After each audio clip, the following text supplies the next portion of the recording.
Today's guest is Dr. Kelsie Becklin, a mother, a mentor, a scientist, and a survivor. Her story, like so many in this series, doesn't begin with opportunity. It begins with stigma, struggle, and a system that tried to write her off before she had a chance to rise. Kelsie didn't just beat the odds, she redefined them. From navigating the criminal legal system to battling through mental health challenges and the weight of single motherhood, she carved out a path to a PhD, and in doing so became a lifeline for others still walking their own. Her journey isn't just about second chances, it's about believing in yourself before the world does. It's about refusing to let your worst chapter be your last. Today we sit down and talk about identity, resilience, and what happens when you stop hiding your past and start leading with it. This is Kelsie Becklin.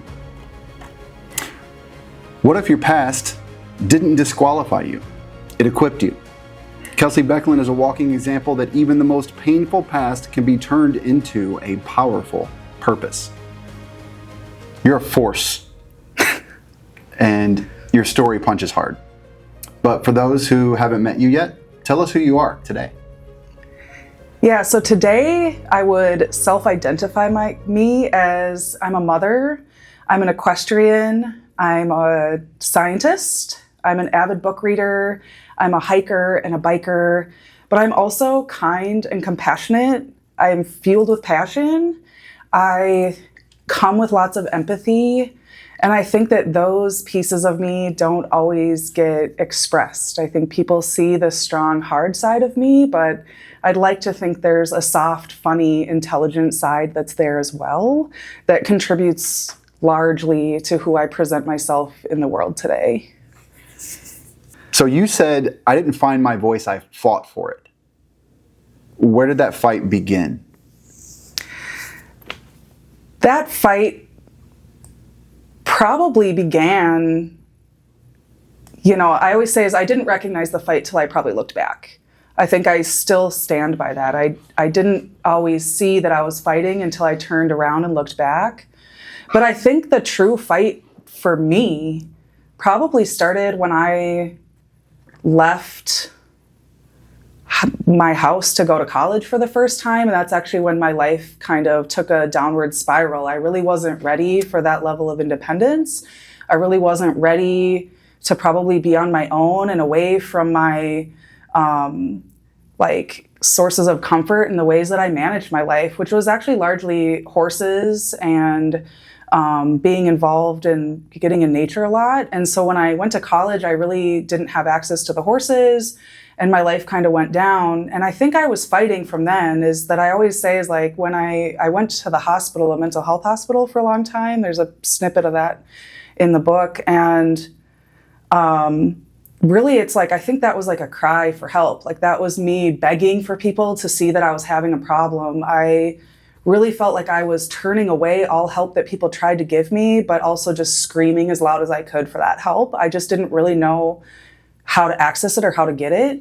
So I think that scream for help, which ended up putting me in a hospital for a while, was probably when I started really fighting for me. And then that kind of evolved as I got into trouble, even though there was, I had my issues with drug addiction and just really poor self-esteem and things along those lines.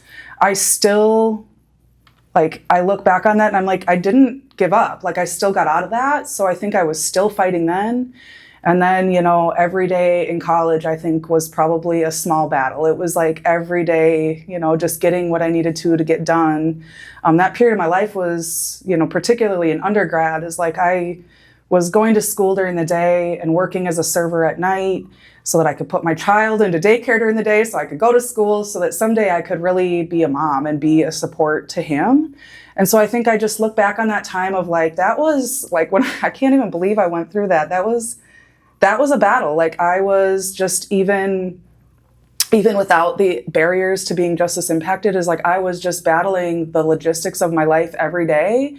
And what it felt like to certain semesters, I only saw my kid a few hours a week because I was so busy between school and work. And just what that does is like, that was a battle and a fight. And I just went through it every day. And then it's like, now I get to look back and be like, dang, I did that. Like, I slept 4 hours a day for semesters on end so that I could get my homework done and go to school the next day and continue to like try to strive for what I was going for. So you're young, outspoken, educated, but you still had to fight against labels and expectations and your own trauma. What's the biggest myth people believe about who ends up incarcerated? Yeah, so one of the benefits to my story, or why I tell my story, is that I do feel like I hope that I can target an audience of people that think that it wouldn't happen to them. I come from a very standard Midwestern, middle class, suburban, rural interface, and I think that people that come from my community probably, they don't think that it could happen to their child. So I hope to always target that population to recognize that this can happen to your kid. I also, when we talk about labels, there's so many things that I get labeled with, and that's where who I am, that person, I'm a mother, I'm a scientist, those are things that I'm choosing to claim for myself. I'm not a lot of things that I've been called over the course of my life, or at least I don't identify with those things. So if somebody calls me that, it's not a self-identifier. I think there's always, the force of dealing with that in the workplace and what people might think my capabilities are or who I might be ethically there, is something that comes out a lot in the labels that I was given by other people that are negative for me, is that I think that people interpret those labels as negative. A lot of the labels that are put on me are the negative ones, whereas I wouldn't choose those for myself. I think I see myself as the other things that I listed as who I am. How does trauma show up even after you're free, and how do you manage it now? I personally would say that the trauma is significantly higher when you get out. When you're in it, you're surviving. So again, it's one of those things that when I look back, now I can see where the traumas come. I have in the last few years really started focusing on taking care of me and my body and recognizing the importance of doing that. And this comes in the form of like, I go to the gym and lift weights. And not only is that good for me, but that's also really, it's like a mental health battle of just every day taking care of my body and what that means. Actually before coming here this weekend, I messaged my dad, like, could you pick my son up from sports today? Because I'm just not feeling great and I think I need to go for a walk. And he responded like, yep, got you. Looking forward to seeing him. Go take care of yourself. So it's things like that where it's like, this is an everyday thing that I focus on. I practice various, meditation practices, breath work, things that just really help me to stay calm and collected. I still ride horses, and that's probably my main form of therapy. And this is a story I'm going to tell, is that my current horse that I ride is Double Dang, so we call him Dee Dee. But Dee Dee does not like to be tied. He's an ex-race horse. And if he gets tied, I'll watch in his eye as he loses himself. I can see it in his eye, just that he goes somewhere different once he realizes he's tied, and he'll often flip up and flip over backwards. So it's very dangerous for both him and me. So one day I just kind of came to this realization with him that like, I won't tie you anymore. Like I won't tie you up, but just don't move. Like we'll compromise. Like don't move, but I won't tie you. And then it kind of like, it reflected on me of like, I think I understood where this horse was coming from. Cause I also like, I don't like to be in handcuffs. I don't like to feel like I'm trapped. I don't like to feel like I can't escape or get away. And so it was like, if I can be compassionate to my horse and be like, I won't tie you, just don't leave. I started to really think about the areas in my life where it was like, where am I feeling trapped? That maybe there's a different solution to that problem. Like, do I have to go to that meeting in person, or can I join it on Zoom? Things like that in my life where it's just kind of like, I take a reflection now, often through things of interacting with my horses, that I can now like look at my own life and be like, I get that. I understand what it's like to feel trapped and to not be able to get away. And I don't like it either. So like, I'll be compassionate to you and like, I won't tie you up, but just don't move. And I think that there's so many examples of that in my life where it's just like, yeah, I maneuver in the world probably differently than other people, but that's ways that I protect myself from some of these traumas. Like another example is we were at like a community fair and there was like the cops were showing off all their cop toys.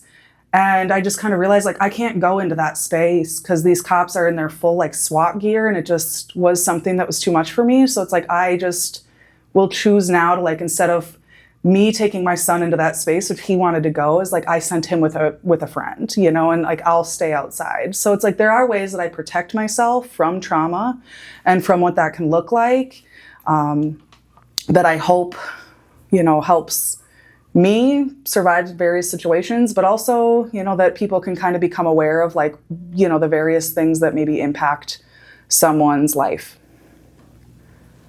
Man, you're not just surviving, you're thriving. You already know that. Trying to. Advocate, student, leader. Tell me about your work today. What are you building? Are you talking about like justice work or science work? What's on your heart? What's on my heart? So, well, what's on my heart is something that it's a pipe dream, but it's something that I am working towards. So although today I am a scientist, I work in a lab, I work in cell and gene therapy space, which I love and will likely continue to do. I really am aiming to actually start an equine therapy program where I can utilize the healing properties of horses. Really what I think about at the end of the day is I think that I need to cultivate the space that I need/needed to heal. And in cultivating that space that I need personally, I'm hoping that it can translate to what other people also need. And so I'm hopeful that in designing an equine therapy program that is maybe specifically tailored to needs of trafficked women or people that come from drug abuse or domestic violence abuse or justice impacted situations, I'm hopeful that I can develop a space where they feel like both the horses and the humans can come in and be their authentic selves. That's really what I hope, is that I think in so many spaces, I don't get to always be my authentic self. I have to like often put on the mask and pretend to be someone that I'm not, and I don't always get to fully embrace all aspects of me. But when I'm at the farm, that all goes away. The horses have never judged me. And so like I go there and there's just like this, I'm accepted and belonging, and they just don't really question me. And so I hope that in developing this space that it's a pipe dream still, but making small choices to it, is that I hope I can develop a space that everyone who goes there feels like they can be their authentic selves and not feel judged. So that's really what's on my heart, is that's like, I think that's where I hope to be able to make a difference, even though I think my science is great and it's cool and it's awesome. And, you know, I hope to share that with the world too. But this other piece is something that I think if I can cultivate it, I hope that people leave healed. What's something that you're proud of that no one sees on social media? Sure. Let me think about that for a sec.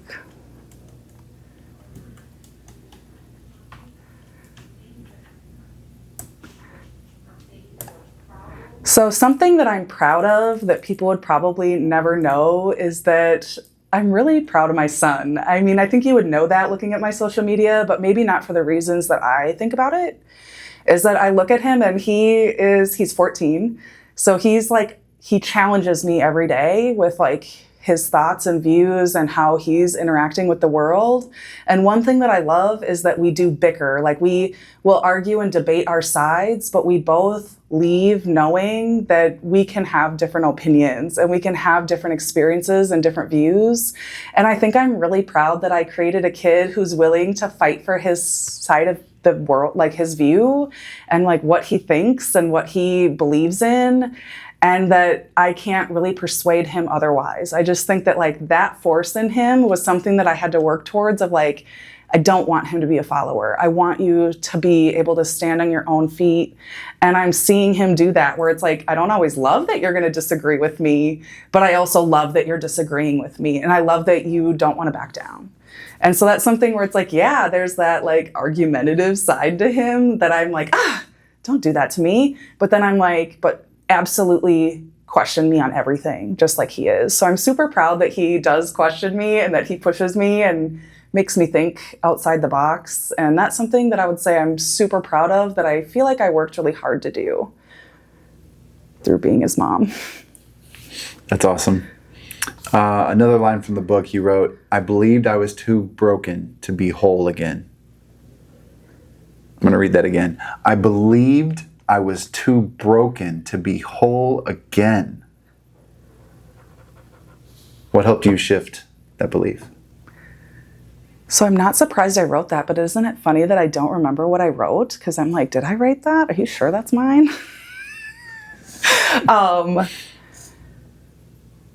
I think I'm still working on being whole, but there's points in my life where really my rock bottom just felt so low. I was making choices that I knew weren't good for me. Again, probably in a way, a cry for help, almost to the universe of like, I know you see me suffering, like change this for me. But simultaneously, I was the only one that could really get me out of that too. There just wasn't anyone else who could do that work for me. And I think I'm still piecing it back together. The more that I understand of my story, the more I start to recognize, the holes that are missing and the ways that I can fix it. I often kind of like reflect on like a vase, and I've had this like analogy for myself where it was like I was a broken vase, and I think for a while I like put the pieces back together and like taped them together, but then it doesn't hold water. And then I realized like I had to almost like completely melt the glass and reform a new vase. And although there may be imperfections from this, it really took a whole like deconstruction, and then rebuild. And that's something that I often think of with my life, is that it was broken, and there was a long period of time where I just kept putting on new pieces of tape when it would leak water in a certain area, but I really wasn't fixing the vase's problem, which was that it was 100 different pieces. And so it's like now I think I'm like melting the glass and working on reforming this vase that can hold water. And that's where it's like I do feel really passionate about like taking care of me at the end of the day, eating healthy and working out. I post every time I go to the gym, and it's really for me, but I always post on it, go anyways. And it's this kind of annoying little cliche thing, but it's like, I never want to go to the gym actually, like ever. But then once I get there, I always feel better. And it's kind of like, just go anyways. Like, if you had a bad day, go anyways. If you're not feeling great, go anyways. Like whatever your excuse is that day is go anyways. And that kind of translates into other areas of my life and into taking care of myself, and like to really reshaping that vase of like, what do I want my vase to look like now? Like I have my melted glass, I get to form my vase. What is it going to look like now? Like what am I going to want it to hold, and what is it going to be shaped like? And, do I want swirls or not? And so it's like that comes through taking a lot of care of me and those around me, I think. So that's something that I frequently, I guess, like think about in terms of my own life of like, I taped it up for a really long time, but that doesn't work. So now it's like rebuild through, mental health practices and healing and doing what's best for me. People frequently have told me like, kind of like, why are you still doing this horse thing? Like, let it go. But it's like, no, that's every day me making my glass vase better.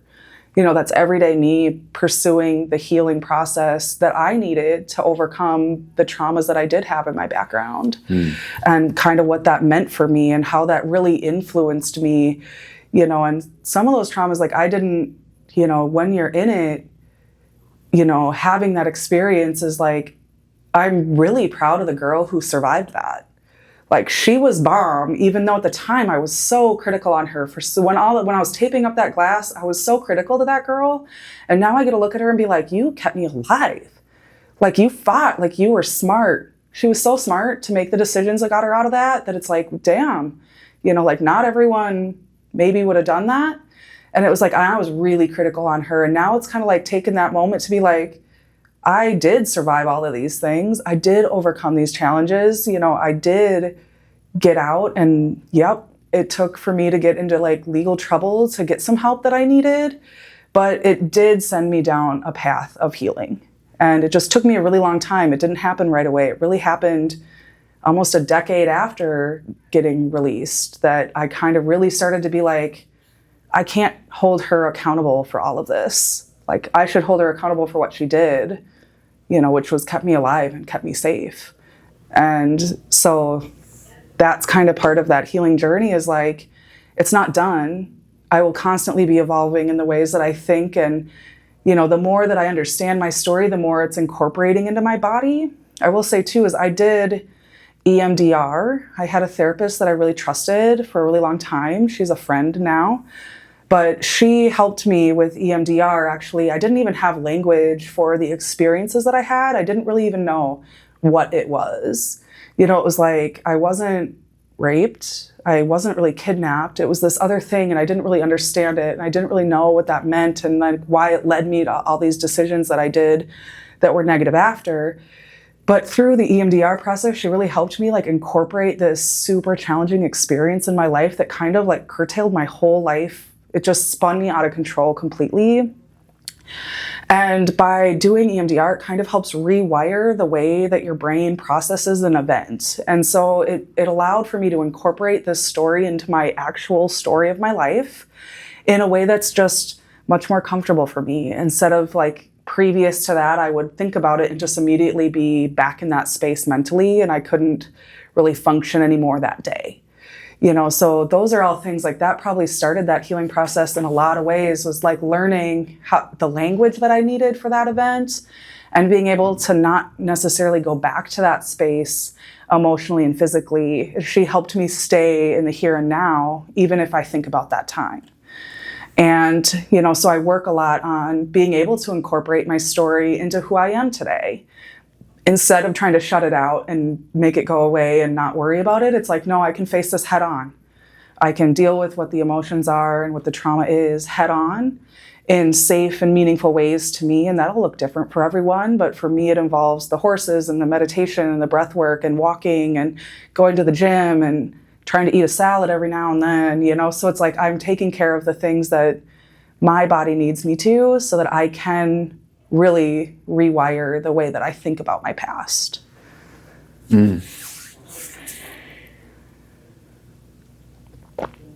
That's powerful. Walk me through, if you don't mind, walk me through the day your chapter began. What broke you open? I don't know if that question makes sense. What do you mean by that? So the beginning of the chapter, I talk about my judge. tell me that story. Sure. Yeah, so I started my book chapter with my sentencing day.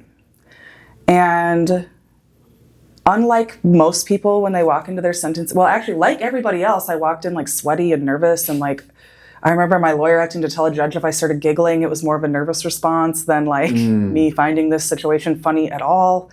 I was, I think, 21 at the time, so pretty young. And then my judge sentences me, but he tells me, he like looks at me and he's like, I hope that when that this isn't the end of your life. Like, don't view this as the end of your life. It can be the beginning of your story. And that always stuck with me. Like, I know that most people don't hear that. I wish more did, because I think that having that one person really tell me from the get-go, and the one person that held a ton of power, like he held all of the power in my story. So that piece of him telling me that I could move forward and like have something of a life happen, and it was kind of up to me, I think that always stuck with me. I think I always kind of remembered him being like in my corner in a really strange way.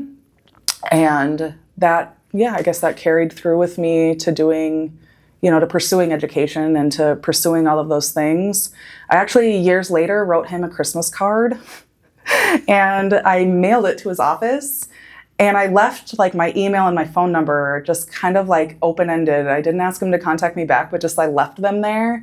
And it was Christmas Eve morning, he called me, and I think we chatted for like almost maybe 45 minutes, like a long time.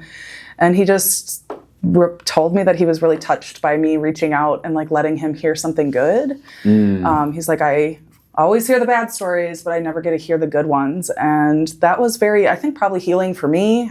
Maybe even healing for him too with his job.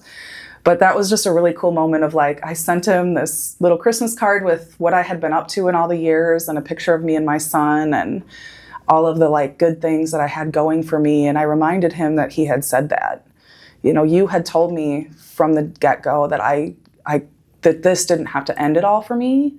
And I just think of all the people that don't have that, you know, and so it's like whether or not it comes from someone's judge or a family member, having those people believe in you, it matters. Like I could have never gone through what I did. My parents were like an incredible support for me.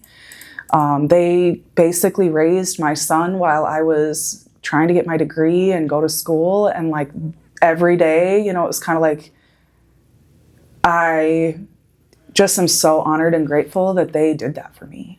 You know, that they didn't ever hold back, that they thought I could do it. They never told me no. They just, what do you need us to do? When should we pick them up? And they just like went and did that for me. And I just, that blessing alone of knowing that people believed in me made the struggles easier. Maybe it made them harder because then I knew I couldn't give up. I do think there was times I would have loved to have given up. Actually, physics, I wanted to give up. I came home, told my mom, like, I can't be a scientist. I could not get through physics. I was doing terrible. And my mom was like cooking and without like skipping a beat at all. Like she didn't even stop stirring the noodles, I don't think. She just like was like, oh, that's nice. Then you have to be out of the house by Friday. You know, you're gonna like, wait, what? Like, because we were living with them until my son was about 10 or 11. And yeah, she's just like, oh yeah, you can stay here because you're pursuing school. But you gotta go. She's like, Dom can live here until you get it figured out though.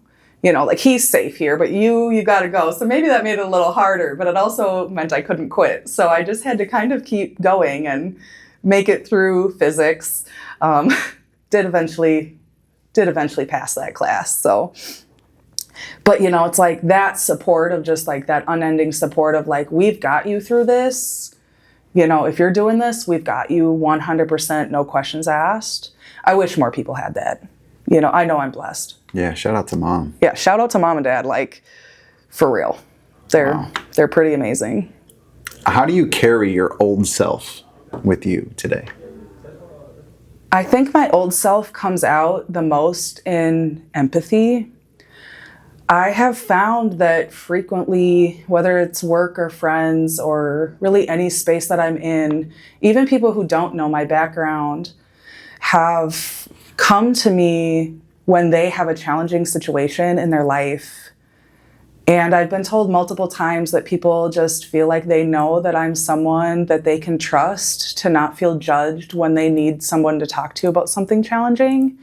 And I feel like that's truly how my past comes out, is that I think it is obvious to people that I'm empathetic and that I'm a safe place to talk. And so whether or not they know about what I went through, it definitely is there. And so I feel like that is really how I carry it forward, is that I hope to be empathetic, and I think it shows. And I think that that's the greatest gift that I can give from my past, is by meeting people wherever they are at with empathy and compassion. You talk about redemption, but you own your edge. There's a strength in you that's raw. Where does that come from?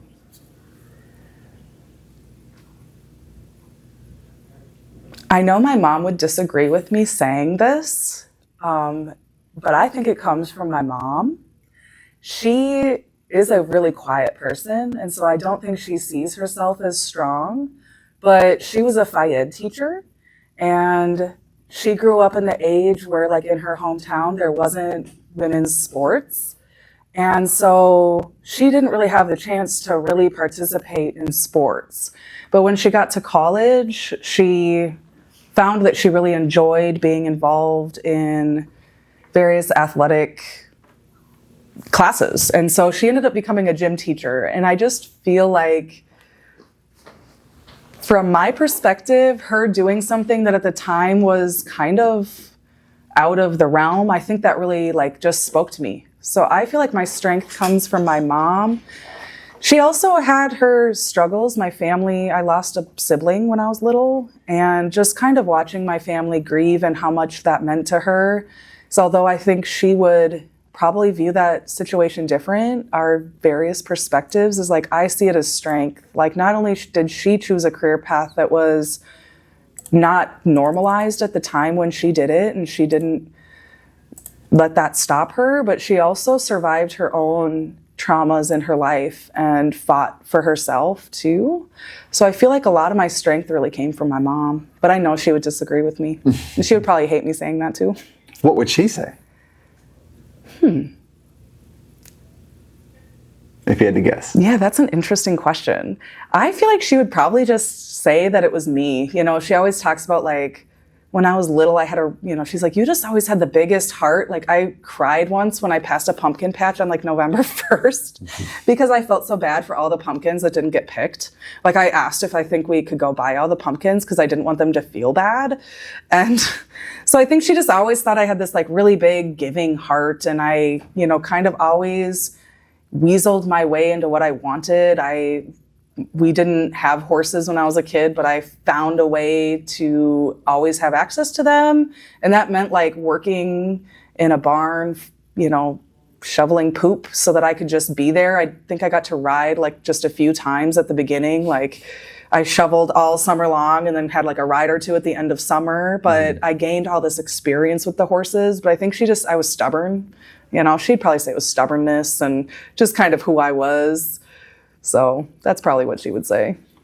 So that stubbornness turned into a superpower that you used for good. Yes. I'm very stubborn. Most people think getting a PhD involves all this brains, but it's really just like, how stubborn are you? And so, yeah. Resilience. It's just complete perseverance. Stubbornness. No. Give me 3 rules for someone trying to heal out loud. What does it take to reclaim your power after prison, trauma, or shame? Chew on that for a little bit. Yeah. 3 rules for someone trying to heal out loud. What does it take to reclaim your power after prison, trauma, or shame?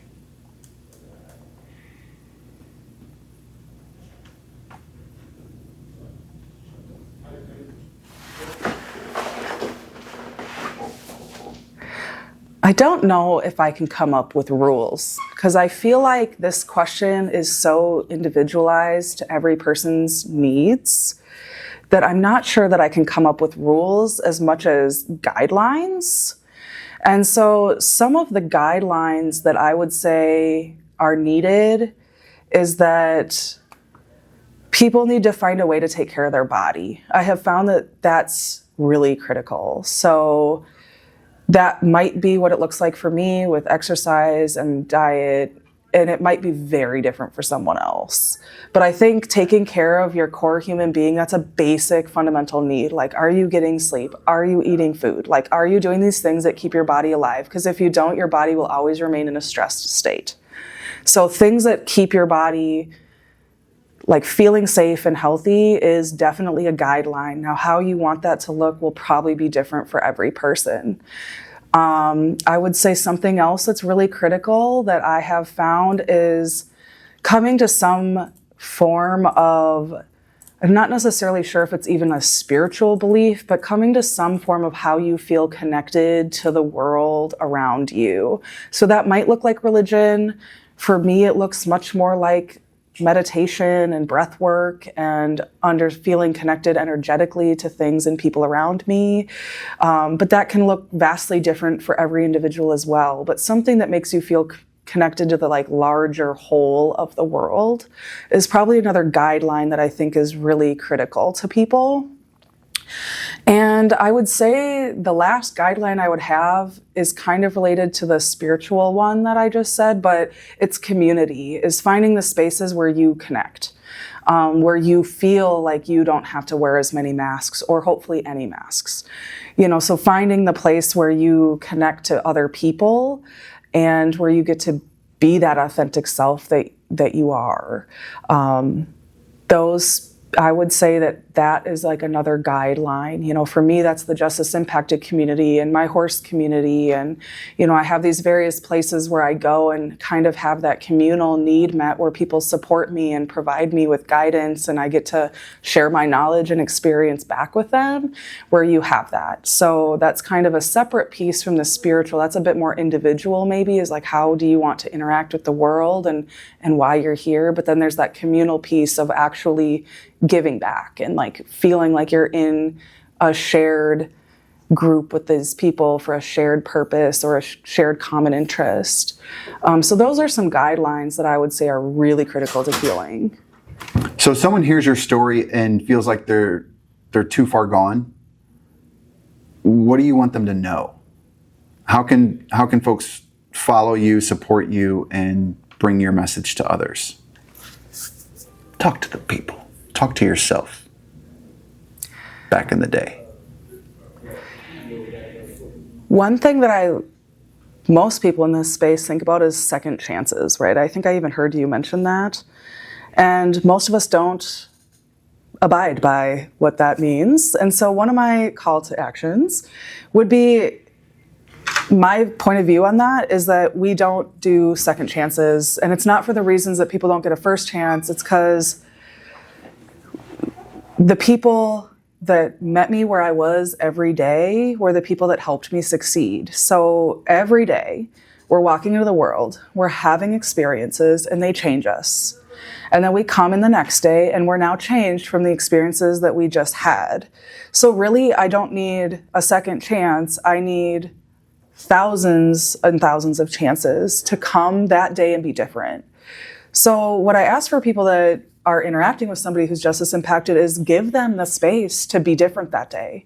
Don't come in thinking they're gonna be the same person, because they're not, and they might be better that day. So like allowing them to be better that day and to make a different choice is really, to me, very important. And that also goes when I'm somebody who is struggling and who is there, is allow yourself also the hundreds of thousands of chances that you need. Is like, just because you made a mistake, trust me, even today, I oftentimes will make a mistake and I'll be like, I should not have done that, or I shouldn't have said that, or I should have done it different. And it's like, perfectionism we can never achieve that. But what I can do is give myself grace and understand that I need a chance every day to be better. And that some days I'm going to succeed at that, and some days I may be less successful, but it's to give myself that opportunity to constantly be trying to do better. So it's like, it's not first chances, it's not second chances. I'm on my, 941st chance, whatever, thousands, and so that's like really what I say to people is like, and you can't do it all at once. That's the other thing, is like, I am now, 17, 18 years away from my drug addiction, from my crime. That's how long it's been. So it takes time. It's not something that I did right away. This was a huge, long evolutionary process for me. And that's stubborn. Because I'm stubborn, super stubborn. And so that's kind of the advice, is like, give yourself the opportunity to have a chance every day to show up different, and to give yourself the grace to some days not be as good as other days, and to know that, after a really long time, you might look back and be like, I'm doing all right. I'm doing okay. I've made better choices today than I did a year ago. But that process will probably be never ending for me, is there's always going to be things that I'm going to want to do better at or be better at. But if I give myself the grace and the chance to learn how to do it better too, is like, we have to learn how to be better. We don't just like suddenly walk out and do everything right. It's like, you can only take a piece at a time, so that's where it's like going to those 3 fundamental things that I talked about, is like, I would say start there. Like, first of all, take care of your body. that's step one, is like, just actually do that for a while. You don't have to worry about getting your degree or a PhD. Actually just like eat food and go to sleep, and then it's like, and then you can start to build on these things once you're a little bit better. Is like, now you can start to incorporate, okay, how do I want to be in the world? Like, what are my views on that? And wait, I can find community. What are the people that are, that feel the same way I do, and I should be in that space more because we're sharing this same view of what our potential is. So let's go be around those people, and then you can start taking these classes, and then you find more people to be with that support you, and then you can start to like look back and be like, wow, now I'm somewhere. I'm somewhere better. But it's like, you can't do it all at once. You need to give yourself all of the grace and all of the chances in the world, and one step at a time. It's like, just take it. There was like a quote I used to love as a kid, and it was like, can't even fully remember the quote, but it's like, keep your eye on the top of the mountain, because if you start to like look back too much, you get kind of overwhelmed by like how much, and it's like, it's just one step, it's the whole, like, you eat an elephant one spoonful at a time, you climb a mountain one step at a time. So it's like, yeah, I may want to get to the top, I may want to have this big giant thing in my life, but there's a whole huge long process to getting there, and is to enjoy that process too. It's like, periodically take a chance to look where you came from, and to remind yourself. I often tell people, is like, I'm in this place in my career even where it's like a little bit of a pause. I'm no longer in school and I'm starting my career, but I don't know where my career is going to fully go yet.